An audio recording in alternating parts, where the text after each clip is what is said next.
আজ তোমাদের সামনে আমি নিয়ে এসেছি মাশরুমের রেসিপি।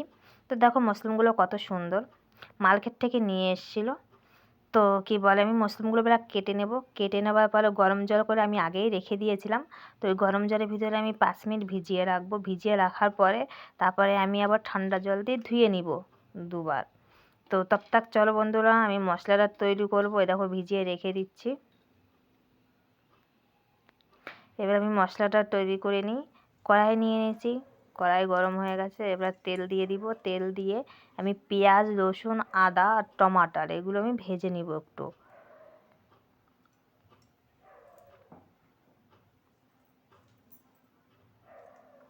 দেখো পেঁয়াজ, রসুন, আদা এগুলো একটু তেল দিয়ে ভেজে নিচ্ছি।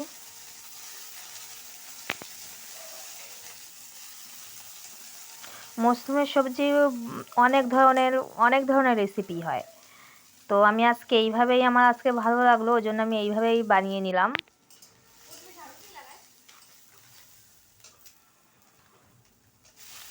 টমাটোটাও দিয়ে দিলাম, ভেজে নেব একটু। ভাজা পরে মশলাটা হয়ে গেলে মিক্সিতে আমি উঠিয়ে নিব, পিষে নিব।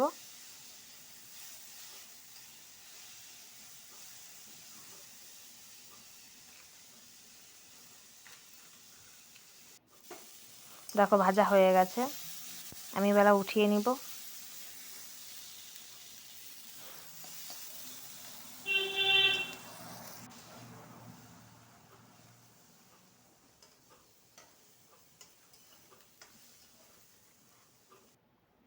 দেখো আমি ভিজিয়ে রেখেছিলাম, 5 মিনিট হয়ে গেছে। এবার এটাকে আমি বের করে নিচ্ছি। বের করে আবার ঠান্ডা জল দিয়ে আবার ধুয়ে নিব। তো এখন গরম জল দিয়ে উঠিয়ে নিচ্ছি, আবার ঠান্ডা জল দিয়ে আমি এখন ঠান্ডা জল দিয়ে উঠিয়ে নিচ্ছি। দেখো কত সুন্দর হয়ে গেছে ভিজিয়ে রাখার পরে। এবার আমি কড়াইতে আবার তেল দিয়ে দিলাম।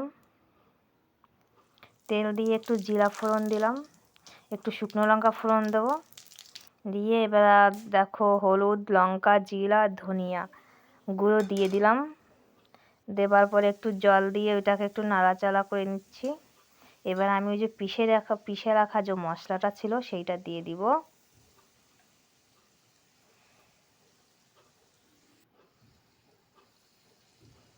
দিয়ে এবার একটু ভালো করে নাড়াচাড়া করব। এই মশলাটা মানে কষতে না একটু টাইম লাগবে।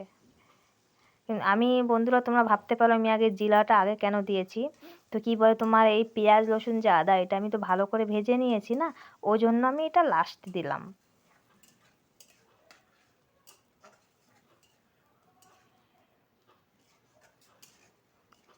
তো চলো বন্ধুরা, এটাকে 10 মিনিট লাগবে পাকাতে, মশলাটা তৈরি হতে।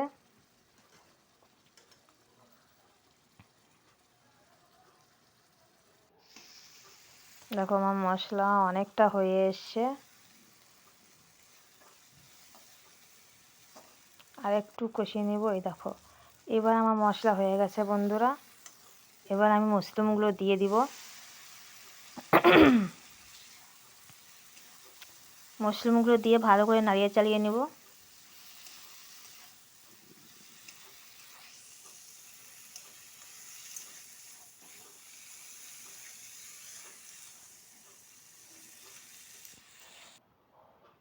এবার গরম জল দিয়ে দিলাম হালকা, বেশি দেবো না, কেন কি আমার মাশরুমও মানে আগের থেকে আমি গরম জলে ভিজিয়ে রেখেছি। তারপরে আমি মশলাও ভালো করে কষিয়ে নিয়েছি, জন্য আমি বেশি জল দিয়ে বেশি সময় রাখবো না। জল 3-4 মিনিট আমি রাখবো, তারপরে আমি নামিয়ে ফেলবো। দেখো 3-4 মিনিট হয়ে গেছে বন্ধুরা। এবার আমি ধনিয়া পাতা দিয়ে এবার নামিয়ে ফেলবো, একটু নাড়াচাড়া করে আমি নামিয়ে ফেলবো। এতে কিন্তু আমি এক্সট্রা মশলা কিছুই দিইনি বন্ধুরা, তোমরা দেখেছো। আমি শুধু পেঁয়াজ, রসুন, আদা দিয়েছি, আর জিরা গুঁড়ো, ধনিয়ার গুঁড়ো, এই দুটো দিয়েছি, আর কিচ্ছু দিইনি কিন্তু আমি। দেখো আমার রেসিপি খুবই সুস্বাদু হয়েছে, খুবই সুস্বাদু, কি বলবো, মুখে লাগার মতন স্বাদ। দেখো বন্ধুরা, আমি ভাত নিয়ে নিয়েছি, সবজি নিচ্ছি।